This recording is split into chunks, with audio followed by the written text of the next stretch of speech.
I have to move again. The fish room is about to get real messy.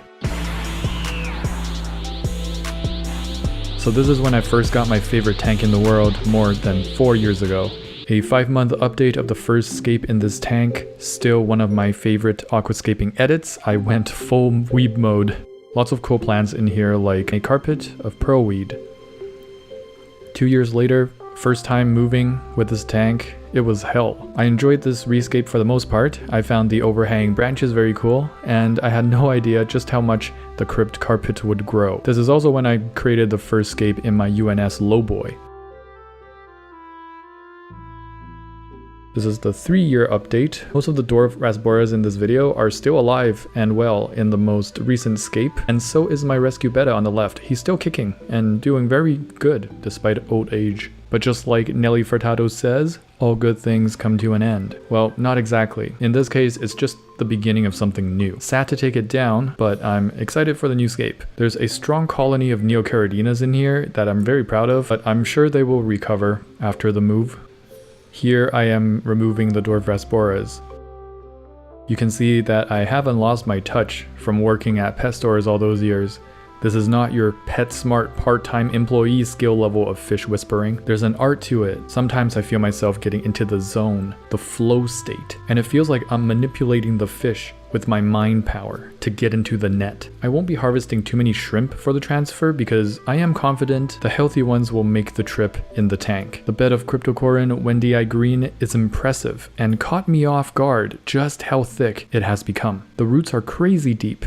I had to dig my nails a few inches in. There's at least 100 stems. Could have made a pretty grand profit with all this. Crazy to think that it all started with a couple small stems I purchased like 5, 6, 7 years ago.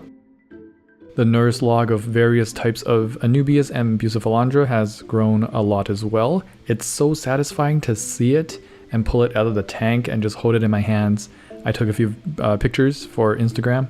I don't think I posted it yet, but yeah. Anubias barteri gripping on to several lava rock at the same time. Gorilla grip. I will last like 3 seconds max, bro. Almost forgot. My 7-year-old Amano shrimp. What an absolute unit. Goated. He survived the move, but days later, unfortunately, I found him on the ground, 10 feet away from the tank, dried up. He must have gotten spooked by his new surroundings, I don't really know. This really pains me because I wanted to set a new record of how long a mono shrimp can live. Maybe, you know, make it into the textbooks. Rest in peace, my old friend. Here's a clip I took to send to my fiance showing that the most important and risky parts of the move are now complete. But by now, I am already so tired and drained from the preparations and lifting heavy stuff. But I knew I must complete this scape today for the sake of the animals and the plants and the cycle with the beneficial bacteria.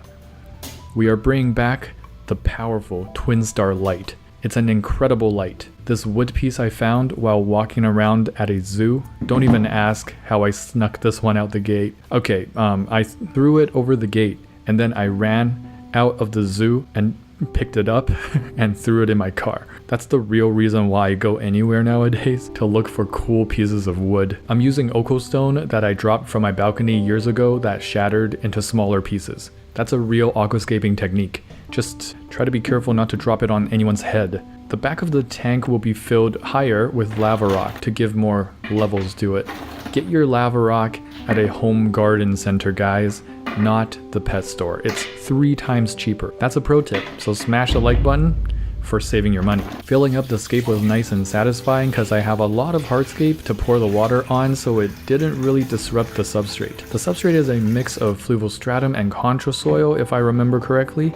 It's also slightly dirted, but as you can see, the dirting has been disturbed by the move, so the debris will take an extra long time to settle. I was not feeling like waiting until the next day as I didn't want my animals overnighting in buckets, so I'm throwing down various kinds of Anubias that I have grown over the years. Most of it is Anubias barteri and Nana, but there's also Frasuri, some Cophifolia, and some Nana Petite that you will see later on. So I'm detailing around the wood and the bottom of the hardscape with the smaller Anubias, and the Bucephalandra. We have wavy green, we have Ketagang, and a red dart or two. Things have started clearing up after many hours, finally, and at this rate, I'm probably not getting any sleep tonight. Most of the shrimp are in hiding, but some of the braver ones are already out and foraging. And there's already Malaysian trumpet snails on the move. I will be removing these by hand whenever I see them. I remove like 20 at a time. I don't know where they're coming from. How can there be so many? Pro tip, never get Malaysian trumpet snails, never introduce them. The dwarf Rasbora finally get to go into their new home, quickly followed by a couple of bachelor Endler's livebearers from my breeding tank. Some Amano shrimp to clean all the big Anubias leaves and buse, they're gonna love it in here. We'll use some floaters, water lettuce and salvinia because the light is incredibly powerful, and we're working with some very slow growing plants with no CO2 injections. So a few days later, I decided to up my school of dwarf Rasboras. This will help them feel more safe and secure in their new home. It's also just like an excuse for me to get more fish to look at. After 2 weeks, the plants are starting to acclimate and the fish and shrimp have gotten very comfortable with each other. A little too comfortable. They started mating, bro. Dwarf Rasboras now occupy every level of the water column. This is their hood now. The Endlers love to school with the Rasboras. They probably think they are Rasboras themselves.